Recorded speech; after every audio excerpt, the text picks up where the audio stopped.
Mais uma vez, graças e paz, igreja. Se assente, por favor. Vou fazer a leitura com todos sentados. Gênesis capítulo 5. Respira fundo aí. Sinta esse cheiro bom que está do teu lado. Essa pessoa bonita que está do seu lado. Não é?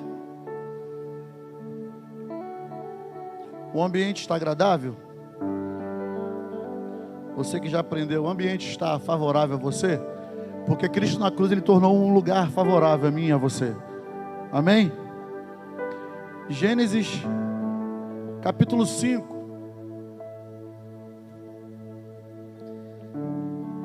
Posso ler? Este é o registro da descendência de Adão. Diga comigo, descendência. Quando criou os seres humanos, o Senhor fez parecidos com ele. Homem e mulher os criou e os abençoou e lhes deu o nome de humanos. Quando Adão completou 130 anos, gerou um filho, a sua semelhança. É para marcar mesmo. Como sua imagem, e lhe deu o nome de Sete. O tempo que viveu Adão depois do nascimento de Sete foi de 800 anos e gerou filhos e filhas. Toda a duração da vida de Adão foi de 930 anos, depois morreu. Quando Sete completou 105 anos, gerou Enos. Depois do nascimento de Enos, Sete viveu 807 anos e gerou filhos e filhas. Toda a duração da vida de Sete foi de 912 anos, depois morreu. Quando Enos completou 90 anos, gerou Cainã. Depois do nascimento de Cainã, Enos viveu 815 anos e gerou filhos e filhas. Toda a duração da vida de Enos foi de 905 anos, depois morreu. Quando Cainã completou 70 anos, gerou Maalalel. Depois do nascimento de Maalalel, Cainã viveu 840 anos e gerou filhos e filhas. Toda a duração da vida de Cainã foi de 910 anos, depois morreu. Quando Maalalel completou 65 anos, gerou Jared. Depois do nascimento de Jared, Maalalel viveu 830 anos e gerou filhos e filhas. Toda a duração da vida de Maalalel foi de 895 anos, depois morreu. Quando Jared completou 162 anos, gerou Enoque. Depois do nascimento de Enoque, Jared viveu 800 anos e gerou filhos e filhas. Toda a duração da vida de Jared foi de 962 anos, depois morreu. Quando Enoque completou 65 anos, gerou a Matusalém. Depois que gerou a Matusalém, Enoque andou com Deus. Amém? Enoque andou com Deus mais 300 anos e gerou filhos e filhas. Toda a duração da vida de Enoque foi de 365 anos. Enoque andou sempre em comunhão com Deus. E um dia desapareceu, porquanto Deus o arrebatou. Algumas traduções diz que ele sempre andou com Deus e por isso Deus o transladou, o arrebatou. Amém até aqui? Eu sei que você já estava ficando meio louco com tantos números. Mas é importante entender que se a Bíblia fez questão de trazer uma cronologia da descendência de Adão através de Sete, ele vai marcando quantos anos ele gerou filho. Rômulo, não foi nem a intenção, mas a palavra está marcando aqui filhos. E aí nós fizemos hoje a apresentação da Maitê. Eu tenho certeza que quando nós somos jovens, nós temos uma mente, uma cabeça, uma maturidade. Quando casamos, nós temos uma mente, uma maturidade. Mas quando geramos filhos, a nossa maturidade, ela muda, porque nós somos obrigados a crescer. Nós somos obrigados a amadurecer, no sentido de não mais pensar em mim, mas passo a pensar também naquele outro que nasceu. Olha como a Bíblia está trazendo aqui a descendência de Sete. A Bíblia fala tempo a tempo, que marcando sempre, no nascimento de uma criança, ele marca, a exemplo de Enoque, a Bíblia vai dizer, quando Enoque tinha 65 anos, gerou. E aí ele vai dizer, depois do nascimento de Matusalém, ele vai viver mais 300 anos. A diferença é que a cronologia vai mostrando tempo a tempo, quanto tempo durou de vida. Mas quando chega em Enoque, o texto muda, ele vai falar, ele faz questão de dizer, esse aqui é um pouco diferente, pois esse aqui está revelando algo diferente. Esse aqui andou com Deus. Marca-se aqui uma cronologia, marca aqui uma descendência. Por que falar de Sete e não falar de Caim? Porque nós conhecemos a história do nascimento de Caim e Abel. Conhecemos a história da formação do homem, que o homem foi gerado pelas mãos de Deus. Quando Deus também, a Bíblia vai dizer que o Senhor está formando todas as coisas, dizendo, haja isso, haja aquilo, haja os animais, haja a divisão de firmamento, de terra, os luzeiros que vão governar o dia, a noite, a luz que vai governar o dia. Mas quando chega na formação do homem, ele para mais uma vez, e o Senhor fala, façamos o homem a nossa imagem e semelhança. Perceba que o próprio texto bíblico, ele chama uma atenção para isso. Tudo para. Nós sabemos que uma corrente muito mais forte é que os 7 dias, ou melhor, os 6 dias da criação, não são 6 dias cronológicos, mas 6 dias de criação proféticos. Não sabemos quanto tempo cronológico, cronos, como nós conhecemos hoje, quanto tempo durou isso de fato. Mas o Senhor mostra que está criando todas as coisas, amém? Até aqui, gente. E como um pai, mais uma vez, o Senhor, ele não diga, haja o homem, mas ele para, gera um tempo, ele se debruça sobre o barro, ele vai com as suas próprias mãos, gerar com muito carinho, assim como uma mãe demora 9 meses de gestação. Não sabemos como acontece, mas ela sabe, 2 meses, 3 meses, 6 meses, e ali vai se fazendo os exames, vai se acompanhando. O Senhor ainda mais, ele sabia de forma eficaz como estava formando o homem. O capítulo 2, que vai falar sobre a formação do ser humano, ele traz ainda mais uma forma, eu diria aqui, uma forma poética de entender a revelação que Cristo quer nos passar hoje. Qual é a revelação? O texto vai dizer que no tempo determinado, versículo 7 do capítulo 2, diz assim, o Senhor modelou o ser humano do pó da terra. Aqui ele está dizendo que o Senhor, ele vai como um artista, pegar do barro a água, molha um pouquinho ali o barro, e começa daquele barro modelar. Não tem como um pai, quando pega a criança no primeiro dia, quando uma mãe pega a criança ali, no primeiro instante depois do nascimento, é exatamente esse sentimento que eu percebo ao ler essa palavra para a revelação que Deus tem para hoje. É Deus te criando, é Deus te formando ao ponto de colocar no colo com muito carinho.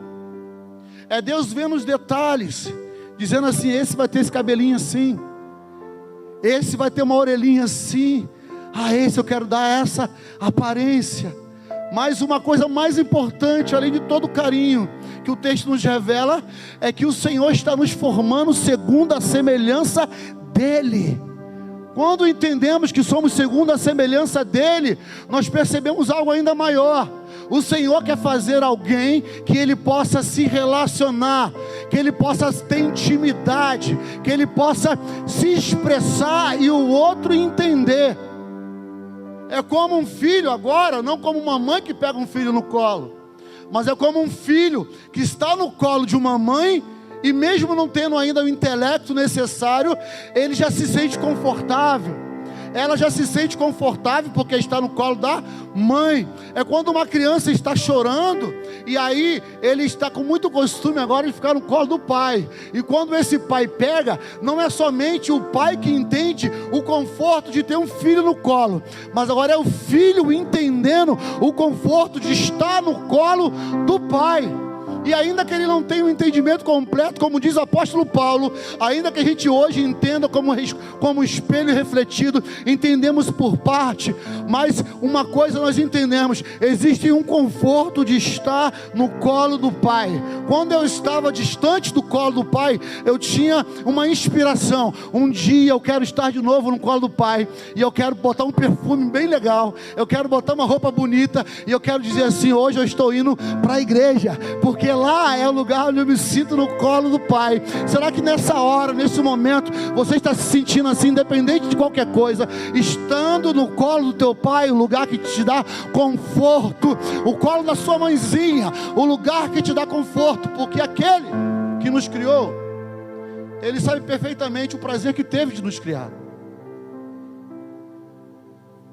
Eu digo sempre que precisamos valorizar esse colo do pai. Existem tantas coisas hoje que tentam nos tirar desse lugar de conforto da presença de Deus. Existem tantas narrativas, tantas ideologias, tantos valores invertidos que nos tentam tirar deste lugar. Pois foi exatamente nesse lugar que Deus nos criou e nos colocou. Que lugar? O lugar onde Ele vem toda tarde falar contigo. O lugar do jardim onde, quando Deus está chegando, Adão e Eva sentem o som dos passos do Senhor. Ele entende tanto o coração do pai, que aos passos do pai, ele sabe: é o meu pai que está chegando. É a forma que ele se expressa quando está chegando, e bate a mão. Ele é um passo mais forte, é uma forma de arrastar o pé. Mas aquele que está dentro da casa, ao mínimo do som, de um som mínimo, ele entende: é o meu pai que está chegando. Então nessa noite eu queria que você entendesse isso e passasse a perceber isso. Não importa o lugar onde você esteja, eu quero te dizer que nessa noite você está, não importa o lugar da circunstância onde você está, da circunstância onde você se meteu, mas nessa noite eu quero profetizar que você está dentro da casa do pai. E dentro da casa do pai, o pai pode não estar aí, de repente você não está sentindo nada, mas o pai já está chegando, e ao mínimo som você vai entender: quem está chegando é meu pai, e ele chega para me dar carinho, ele chega para me dar prazer. É nesse lugar que nós precisamos nos sentir. E aí eu vou te revelar como o Senhor, Ele desejou também fazer isso. Ele vai modelando a mim e a você da forma que Ele deseja. E aí Ele sopra nas nossas narinas o fôlego de vida. Esdras tem uma palavra da sua mãe, foi no sepultamento, que me marcou muito. Roberta sabe disso. Ela disse assim uma certa vez: a nossa amada, irmã Doreni, que tanto me discipulou na minha infância, ela disse assim: quando aquele que fala é tirado, não sobra mais nada, é pó e cinza. Quando aquele que fala é tirado, quando aquele que deu tira, somos pó e voltamos ao pó. Mas o Espírito é de Deus e ele volta para Deus. E nós somos espíritos nele, escondidos em Cristo com Deus. E o Senhor nos forma e nos coloca nesse lugar chamado jardim. E nós escolhemos aquilo que ia nos trazer mais sagacidade. E nós escolhemos na nossa caminhada aquilo que era mais interessante, o fruto do conhecimento do bem e do mal. E agora o Senhor está chegando. E a mesma intimidade e o mesmo carinho que o filho respondia dentro da casa quando ele está chegando, ele está esperando hoje encontrar o mesmo carinho. Às vezes nós pensamos assim: eu quero voltar a ter a mesma intimidade. O pai já tem grande expectativa, mas ele também quer voltar e encontrar você na mesma posição, com o mesmo coração. Porque para o pai também é muito gratificante quando ele está voltando, encontrar, imagina quando você tem aquele costume, como tinha meu pai, de trazer um docinho para mim todas as noites, quando ele chegava do trabalho.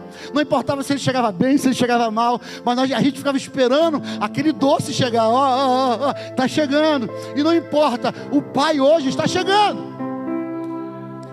A diferença é que quando o pai chegou, nessa tarde que o livro nos mostra, capítulo 1, melhor, capítulo 3, os filhos se esconderam. Não era uma brincadeira de esconde-esconde. O Senhor chama por Adão: onde vocês estão? E eles dizem: olha, estávamos com vergonha e nos escondemos. E se esconderam. Então o Senhor revela para eles: vocês fizeram aquilo que eu falei para não fazer? Senhor, olha, foi ela. Foi a Mariana que mandou comer. Foi a mulher que tu me deste. Porque o Senhor, Ele pegou os animais e trouxe na presença de Adão e falou: Adão, dê nome a todos. E aí o Senhor estava olhando e falando assim, não encontro nenhum que seja semelhante a Ele. Não tem nenhum ser que Ele possa se relacionar. Já sei, vou fazer ele dormir, vou tirar uma costela dele e vou fazer dessa costela um ser que possa se relacionar com ele. E aí, quando Adão vê, ele diz: essa é diferente, essa sim é mulher, porque do homem foi extraída. Então olha o cuidado que Deus tem conosco, de fazer eu e você, eu e ela e eu, alguém que possa se relacionar, que possa ter intimidade. E aí agora tudo está perfeito, mas nós escolhemos tomar uma atitude que era desagradável, e aí permitimos que o pecado entre. Olha isso, Deus chega e diz: olha, a partir de hoje a terra é maldita por causa de você, Adão. Mulher, você vai gerar a partir de dores. Adão, a terra você vai ter que trabalhar para produzir, vai produzir espinhos, mas com muito suor você vai conseguir tirar dela o sustento. Amém até aqui? Pois bem, assim começa a descendência de Adão por escolhas deles. A vida é feita de escolhas, e aqui, como Adão, como Eva, nós decidimos errar. Nós estávamos perdidos. Olha que é interessante, que a partir daí, quando o homem já está fora do jardim, fora da presença da árvore da vida, porque eles tinham uma decisão: come da árvore da vida ou come da árvore do bem e do mal. Decidiram não comer da árvore da vida,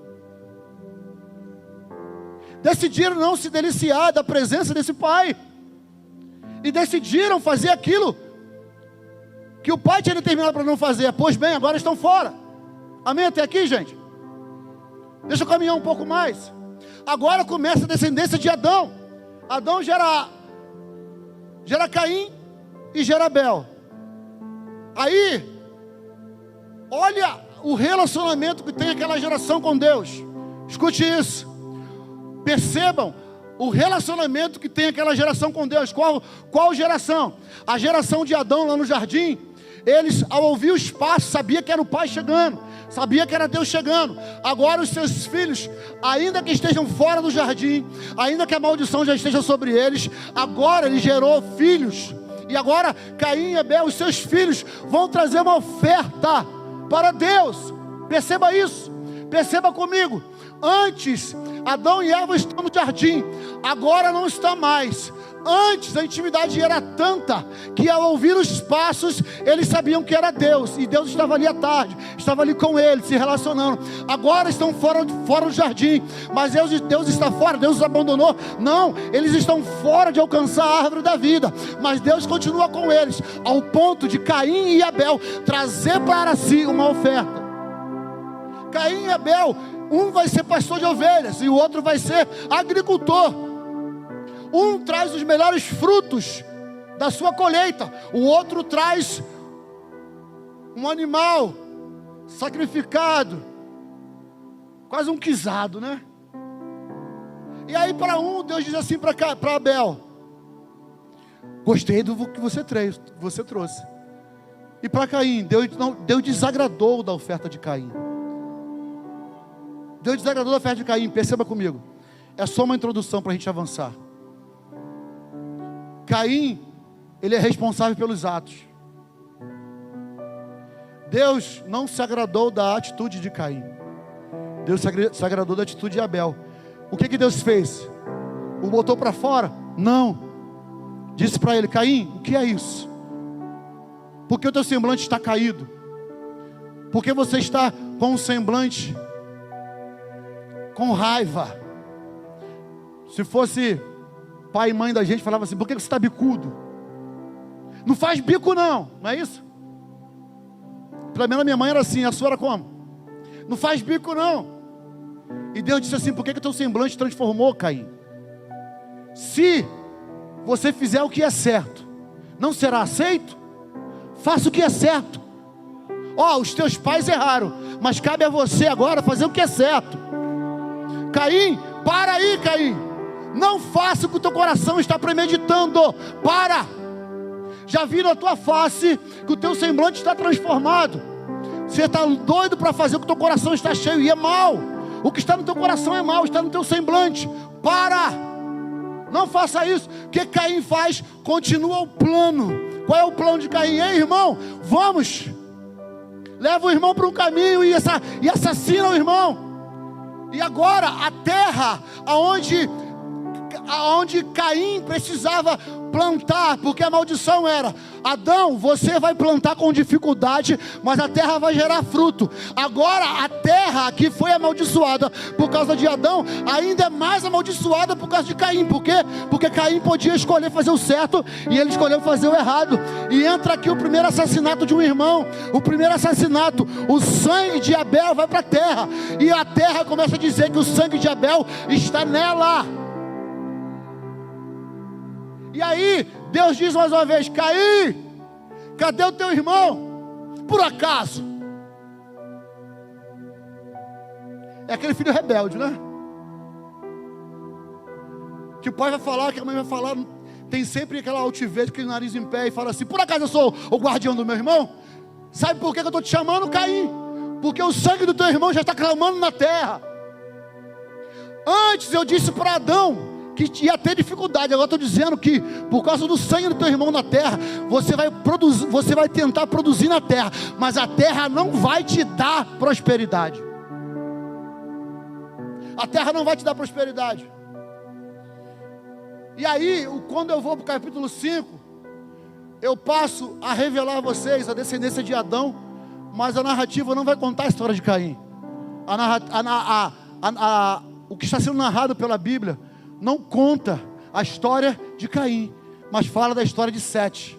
Por quê? Eu li a partir do capítulo 5, e aí quando você vê no finalzinho do capítulo 4, o texto vai dizer sobre o nascimento de Sete. Diz assim, capítulo 4, versículo 24. Versículo 25 em diante. Novamente Adão teve relações com sua esposa, e ela deu à luz outro filho, a quem chamou de Sete, exclamando: Deus me concedeu outro filho para ficar em lugar de Abel, que foi morto por Caim. Sete foi pai, e deu a seu filho o nome de Enos, que foi o primeiro a proclamar o nome do Senhor. Dá minha toalhinha, hein, amor?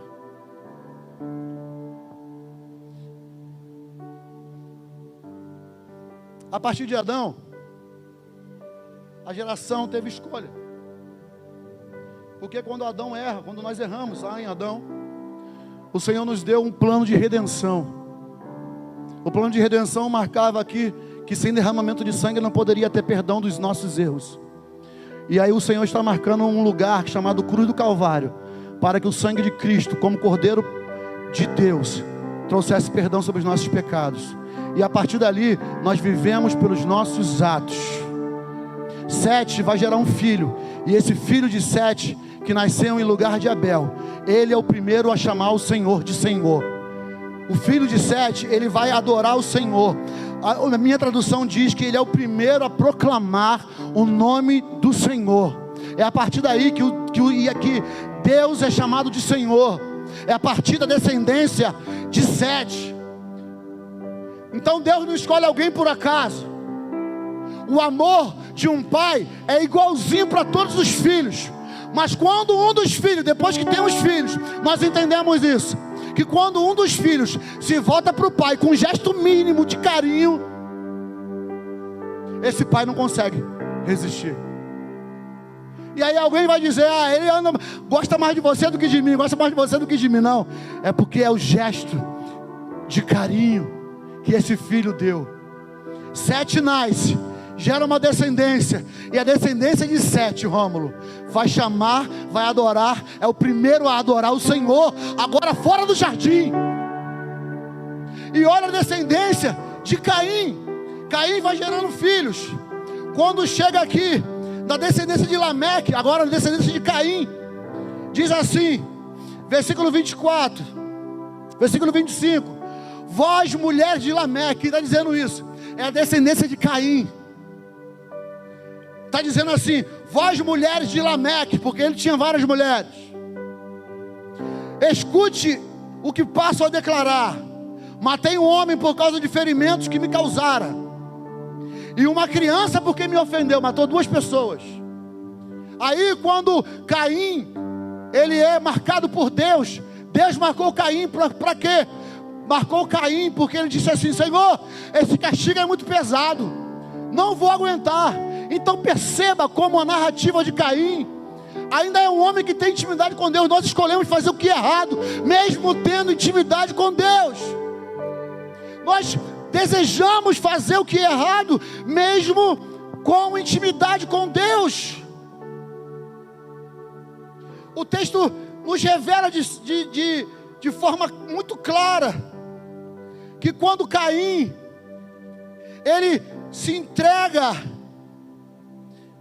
aos pecados, aos erros, ele faz isso ainda com intenção, ele faz isso ainda com intimidade. O Senhor vai dizer para Caim: por que está furioso? E qual foi o motivo do teu rosto estar transformado, transtornado? Deus está tendo um relacionamento com Caim. Deus fala com Caim. Caim fala com Deus. E Deus está dizendo: olha, se proceder bem, não é certo que será aceito? Eu estou lendo no capítulo 4, versículo 7 agora. Se proceder bem, não é certo que será aceito? Entretanto, se assim não fizer, sabe que o pecado espreita a tua porta e deseja destruir. Cabe a ti vencê-lo.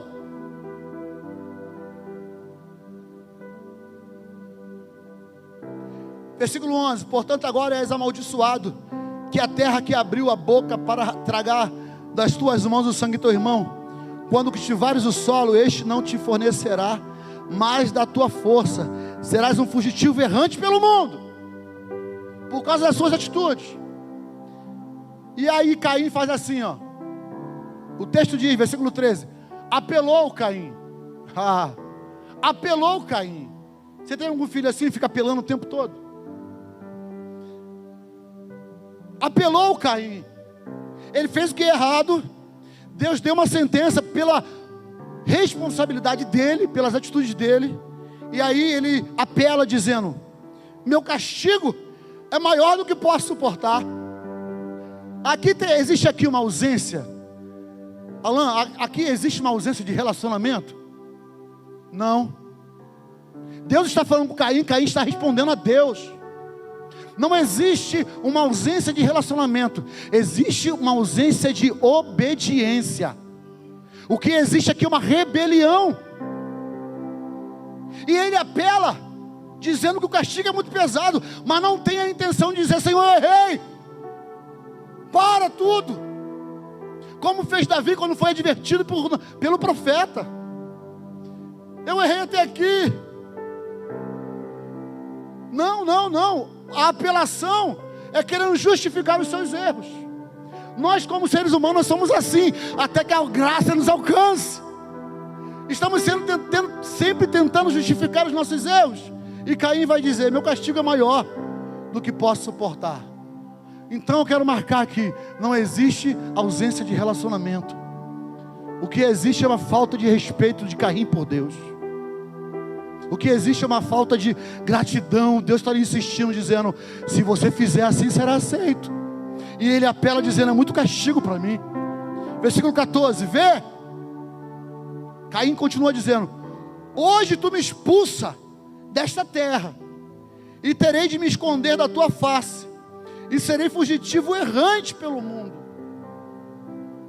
e qualquer que me encontrar vai me matar. Se vitimizou. Aqui que Deus diz para ele: não, vou botar uma marca em você, para você não morrer.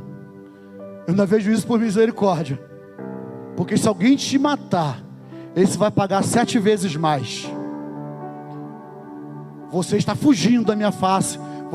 Quem está dizendo é Deus. Você está fugindo da minha face. Você está fugindo da minha presença. Assim era eu, fugindo da presença de Deus. Mas Deus tinha me marcado, dizendo assim: você não vai morrer. E aí a gente pensa: por que alguns morrem e outros não morrem? Deus diz assim: ó, você não vai morrer. Você não vai morrer, porque mesmo que esteja errando hoje, eu estou te marcando, porque você tem que ficar vivo, porque eu tenho um propósito para cumprir. Mas agora é a minha atitude que vale, é se eu quero isso ou não. Aí Deus diz assim: ó, ninguém vai te matar, vou botar uma marca e vou dizer para todo mundo: se alguém te matar, vou castigar 7 vezes mais. Aí Caim não se converte, Caim não se arrepende dos seus caminhos. Quando ele vai gerar uma descendência, e chegamos aqui à descendência do filho que nós acabamos de ler, de Lameque. Lameque vai com muita arrogância, porque Caim não se arrependeu. Ele vai gerar uma descendência mais arrogante do que ele. Ele vai dizer: se Caim matou 1, eu matei 2. Se Caim matou, quem matar Caim vai ser castigado 7 vezes mais. Então quem me matar, eu sou muito mais arrogante, eu fiz o dobro que meu pai fez. Quem me matar vai pagar 70 vezes 7. Essa é a descendência de Caim. Mas a descendência de Sete vai dizer assim: tu és o Senhor. Você está entendendo a responsabilidade que nós temos de gerar uma descendência? As nossas atitudes como um pai geram descendência. O que Deus quer se fazer revelado através de mim, se fazer revelado através de nós. A minha atitude vai marcar uma geração, mas a minha atitude correta também vai marcar uma geração, em nome de Jesus. Então eu profetizo sobre você: para tudo, ajusta o caminho, vê aonde caiu e volta, porque Deus quer marcar a tua história. Você não vai marcar a tua história com a força do teu braço. Prego hoje como pastor, prego hoje como irmão, prego hoje como amigo. A palavra do Senhor hoje aqui é para todos nós. Viemos numa sequência mostrando que o que fazemos é o que se torna responsável. Sou responsável pelas minhas atitudes. Falamos de Davi, falamos de outros personagens aqui que mudaram as suas rotas. Então é necessário que hoje nós tenhamos uma mudança de rota, porque a minha rota vai gerar uma descendência segundo o que eu pratico. Se é bom, bom; se é mal, mal. Por isso a descendência de Sete vai dizer ao nascer: Jesus é o Senhor. Melhor, Deus é o Senhor. Deus é Senhor. É Ele que reina. Percebe que isso vem contra a linhagem de Caim. Quando Caim está se rebelando contra Deus, levanta-se alguém para dizer assim: não, Ele é Senhor. Quando alguém se levanta para querer se justificar, levanta uma geração junto e diz assim: não, obediência total a Ele, porque é Ele que manda, Ele que é o Senhor. Quando uma geração rebelde se levanta de uma forma, mesma coisa, no mesmo momento, na mesma hora. Deus levanta os seus e diz assim: não, se está se levantando uma geração rebelde, eu vou levantar os meus filhos para mostrar que eles ainda me representam, que eles me revelam, que eles andam comigo. A primeira geração de Sete já vai dizer: Ele é o Senhor. E aí depois, o sétimo depois de Adão, vem nos trazer uma revelação hoje magnífica. Qual é? O sétimo depois de Adão, como diz Judas, assim como escreveu Enoque, da descendência de Sete, o sétimo depois de Adão, Judas escreve: andou com Deus, se fez conhecido a Deus, por isso Deus o arrebatou. Aí, ponto aqui para a revelação do Senhor. Adão que andou no colo do Senhor, que tem intimidade com Deus, se vê agora fora do jardim, dizendo assim, ó, de repente não Adão, de repente Caim, de repente a geração de Caim. Não é verdade que a nossa geração está cada dia pior? Olhando como o mundo. Alguns chegou a dizer assim, não tem mais jeito não, deixa para lá, espera Jesus voltar. Não, temos uma obra para fazer. Mas nós sabemos que a geração está indo de mal a pior.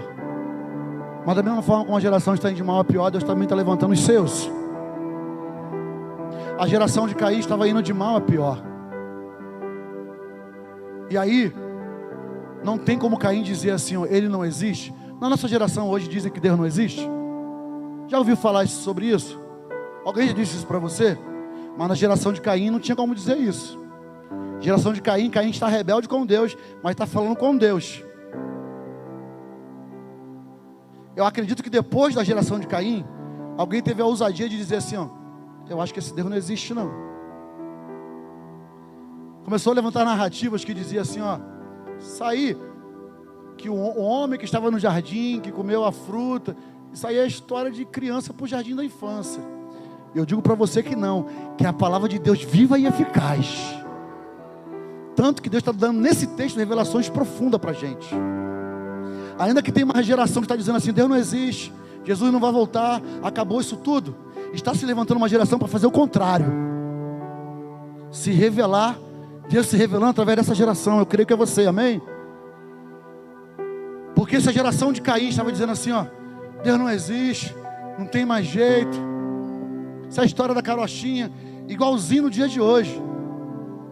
Adão está vendo isso tudo. Um homem que, intimidade com Deus, que estava no jardim com Deus, agora está vendo seu filho Caim andar por um caminho que não é de alegria. Adão está vendo Caim andando, sim ou não? Quem você acredita? Adão, o capítulo 5 diz que Adão ele gera 7, depois 7 gera Enos, e vai até Enoque, a 7ª geração. Eu quero falar até a 7ª geração.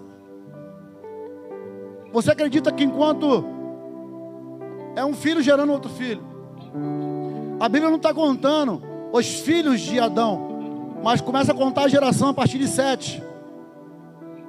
É como se eu dissesse assim, ó, o Mateus é meu filho, o Robson estava com 65 anos quando gerou o Mateus. O Mateus, quando tinha 80 anos, gerou o Wallace.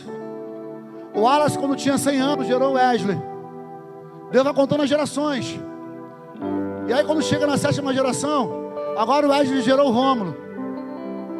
O Rômulo gerou o Esdras. Você acredita que Adão estava vendo todas essas gerações? Até que geração você acha que Adão estava vendo?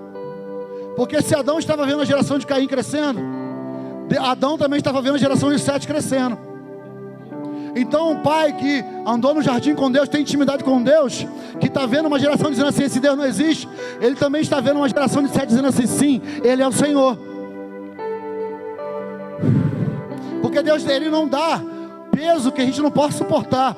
A luta está grande, mas se existe uma geração dizendo que Deus não existe, existe uma geração dizendo que sim, Ele é Senhor. E eu quero te dizer que você está na geração da bênção, da aliança, da promessa. Porque quando Deus vai gerar Noé na geração de Sete, Ele diz assim, eu me arrependi de ter feito o homem, vou acabar com tudo, vou exterminar tudo, mas com Noé eu tenho uma aliança. Ainda que Deus esteja dizendo hoje, eu estou chegando, o tempo já se aproxima, eu vou acabar com tudo, mas com você eu tenho uma aliança. Eu vou acabar com tudo, eu vou voltar, o mundo vai pegar fogo, mas com a igreja eu tenho uma aliança. Eu tenho uma aliança, eu tenho uma aliança. Deus está dizendo assim, ó, eu tenho uma aliança contigo. Noé, faz uma arca. Por quê? Porque o tempo está ruim, mas se preocupe não, você vai botar dentro da arca. para te dar escape, para te dar uma fuga. Tem alguém aqui se sentindo hoje assim, já privilegiado, no esconderijo do Altíssimo? Ainda que eu ande pelo vale da sombra da morte, não temerei mal algum. Tem alguém se sentindo aqui na mão do Onipotente? Tem alguém se escondido já na asa do Altíssimo? Ainda que a terra vá de mal a pior, o Senhor está dizendo: mas com a tua geração eu tenho uma aliança. Com a sua geração eu tenho uma aliança. Ei, olha o texto. Adão viveu 930 anos. Com 105 gerou Enos. Enos com 90 gerou Cainã. Cainã com 70 gerou Malalel. Malalel com 65 gerou Jared.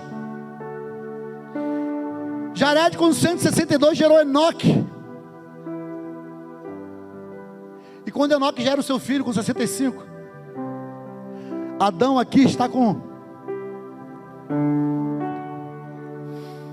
622 anos. Pastor, fala de novo. Quando o filho de Adão, Enoque, gera um filho, ele está com 65 anos. Adão está com 622. Depois o texto vai dizer que depois que gerou ainda, Enoque gerou filho, ele viveu mais 300 anos andando com Deus. E o texto vai ser marcante e dizer: em todo o tempo Enoque andou com Deus. Então, se tinha uma geração dizendo assim, ó, esse Deus não existe, tem uma geração tendo intimidade com Deus. Enquanto alguém diz assim, ó, eu não o conheço, existe uma geração se deliciando na presença dele, se relacionando com ele, tendo intimidade com ele. Será que você valoriza isso? Será que você entendeu isso? Enquanto tem uma parede dizendo assim, ó, não vai dar certo, ele não existe, acabou esse tempo, esse negócio eu escuto dentro da minha mãe. Existe uma geração que está levantando a glória de Deus, e quem deseja vai olhar para essa geração e vai falar assim: sim, Deus existe, porque está revelado neles. E quando alguém disser assim, essa igreja foi levada por os extraterrestres. Por que levada pelos extraterrestres? Porque a NASA sempre teve a descoberta dos OVNIs. Os alienígenas sempre estiveram aí. Mas isso é história de maluco. Agora não. Agora os extraterrestres existem. Aquele que não acreditava, isso é doideiro, agora fala assim: falei que a gente não estava sozinho nesse universo. Deus vai fazer esse universo todo para a gente ficar sozinho? Quem está entendendo isso? Eu estou dizendo para você, querido, que quando essa igreja como Enoque foi arrebatada, eles vão continuar vivendo a mesma coisa, porque se estão enganados hoje, continuarão sendo enganados. Está muito fácil de enganar, está muito fácil de comer daquilo que Deus não mandou você comer. O povo rebelde para comer aquilo que Deus não mandou comer, porque aquilo que Deus não mandou comer satisfaz essa carne de forma imediata. É muito gostosinho. Difícil é você estar saindo do jardim, chega naquele mundo assim cheio de vergonha, mas depois que você está lá, aquele lugar vira teu, e tu fala assim: pô, esse negócio é muito gostoso. Até que você sinta saudade de Deus novamente, até que você chore novamente e diga: Senhor, hoje eu preciso voltar, porque eu sou teu filho. Porque comer aquilo que Deus não mandou comer é ou não é gostosinho? Pode perguntar para quem está do teu lado: é gostoso ou não é comer aquilo que Deus não mandou comer? Você pode perguntar para essa pessoa: comer aquilo que Deus não mandou comer é gostoso? Fala aí, pergunte, para mim encerrar essa palavra. É ou não é gostoso? Continua olhando para essa pessoa aí, olha para ele aí, olha para ele aí. Pergunta, por favor, pergunte: fazer o que Deus não mandou não é gostoso? Não existe um prazer nisso? Sim, pastor, existe. Continua olhando e pergunta assim: e por acaso a satisfação você encontrou?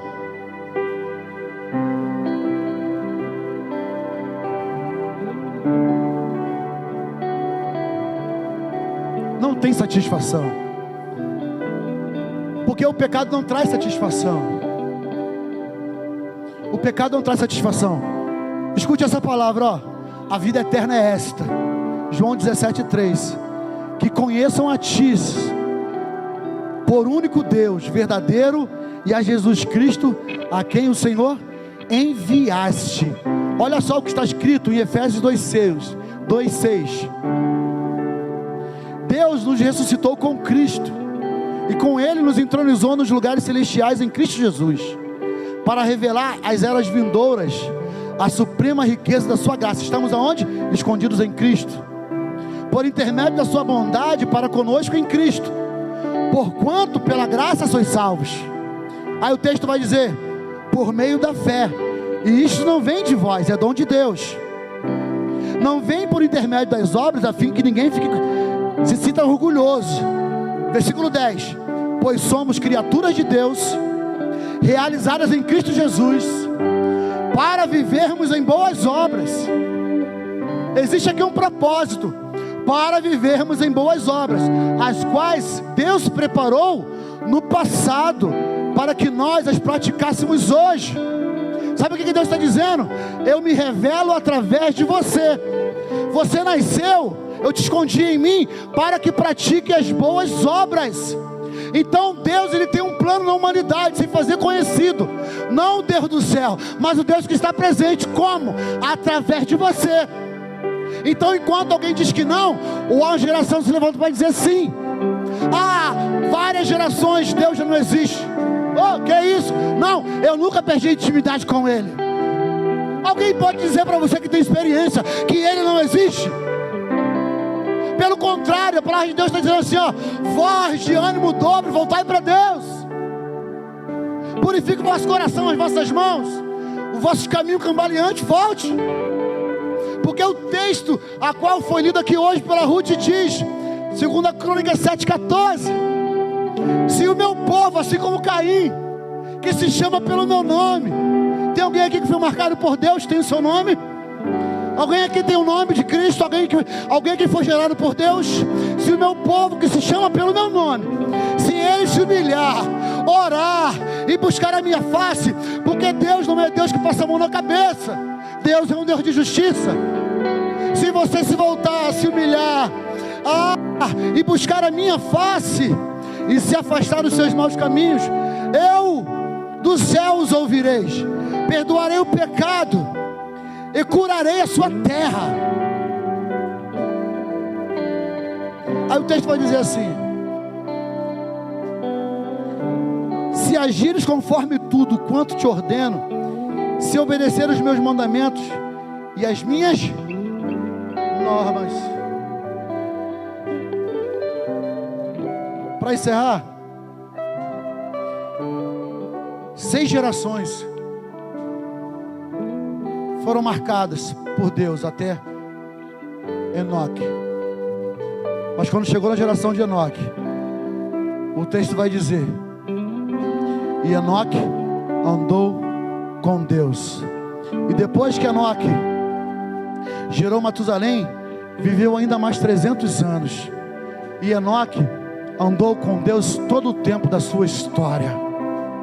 Enoque andou com Deus em todo o tempo da sua história. Então, se gerar um filho aqui, marcou a história de Enoque, eu quero te dizer que essa noite, Deus quer marcar a tua história aqui. Você pode ter sido de repente como eu, como algumas pessoas aqui, ter errado algum caminho em algum momento, mas Deus quer marcar a tua história a partir de hoje, dizer assim, uma profecia para você. Enoque andou com Deus a partir desse momento, e a partir desse lugar, a partir dessa palavra, a partir que o Espírito Santo está ministrando no teu coração hoje, você vai andar com Deus a partir de hoje. E Deus vai escrever a tua história dizendo assim, ele andou com Deus, ela andou com Deus, e por isso foi arrebatado. E por isso foi arrebatado. Então não importa se uma geração está se levantando de forma rebelde, o Senhor está te chamando nessa noite para se levantar como uma geração que manifesta a sua glória, que manifesta a sua presença. É isso que Deus está dizendo. Não importa se uma geração está difícil, se a ocasião, o que for, a desculpa que seja, não importa se uma geração está difícil, se levantando como uma parede, uma geração rebelde, uma geração desobediente. Não importa, Deus está levantando, Deus está recrutando, Deus está chamando filhos e filhas para se levantar no mesmo tempo, para manifestar a glória dEle, para a glória dEle. Você pode ficar de pé nessa hora, fechando os teus olhos. Fique de pé, mas feche os teus olhos.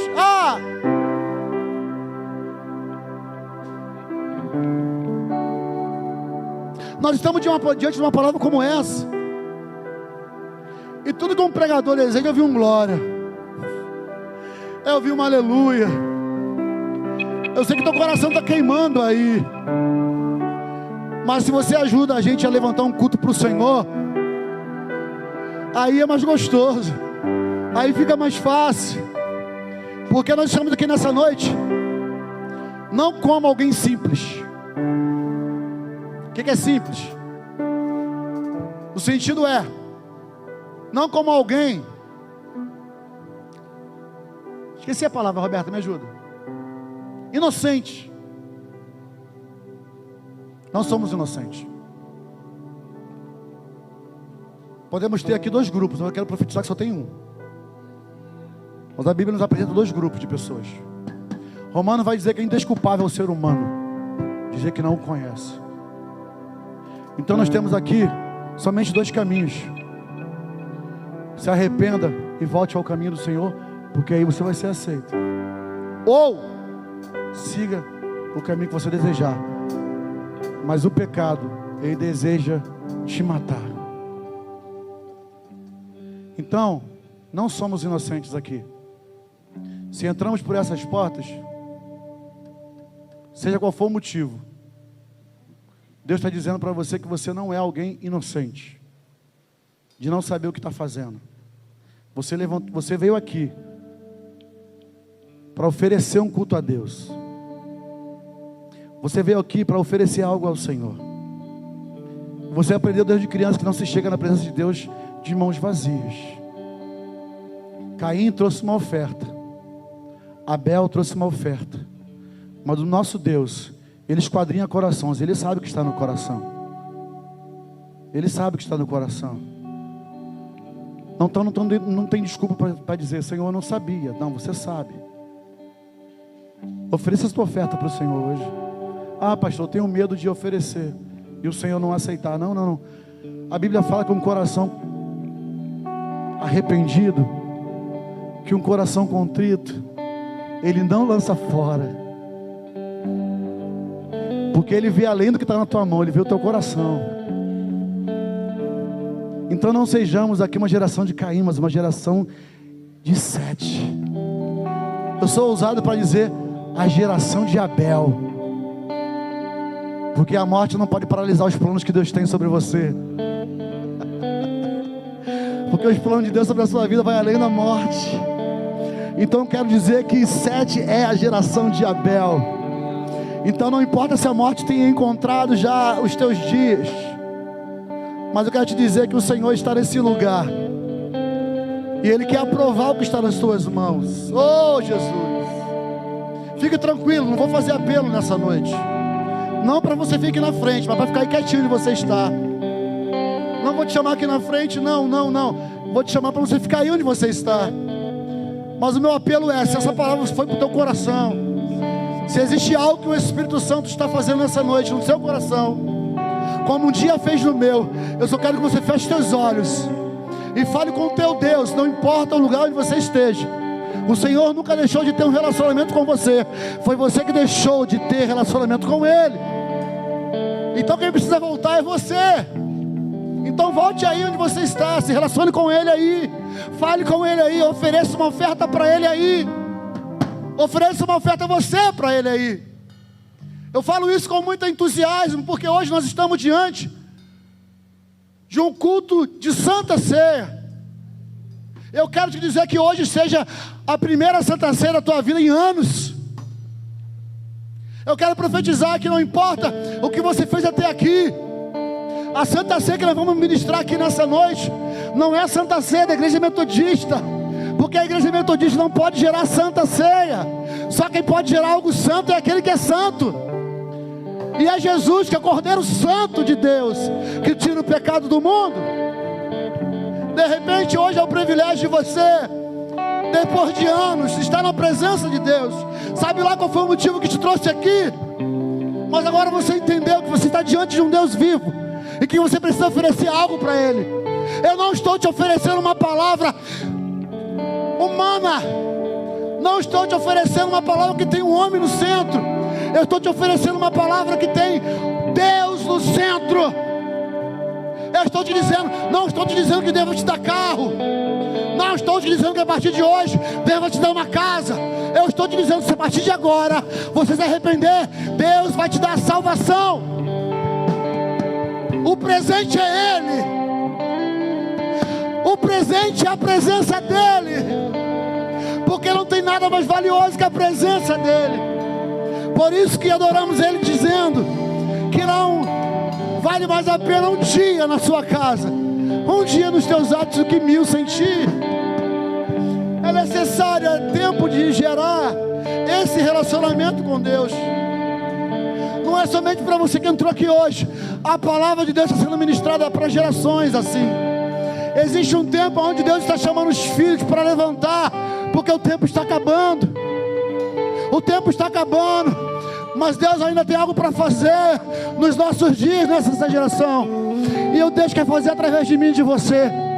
Então, com teu coração aberto e com teus olhos fechados, eu quero que você faça uma oração para o Senhor, dizendo: Senhor, nessa noite estou voltando para Ti, porque é essa oração que vai ser a chave para você tomar posse da comunhão com Deus nessa noite. Essa oração é a chave para você tomar posse da Santa Ceia, do corpo de Cristo e do sangue de Cristo nessa noite.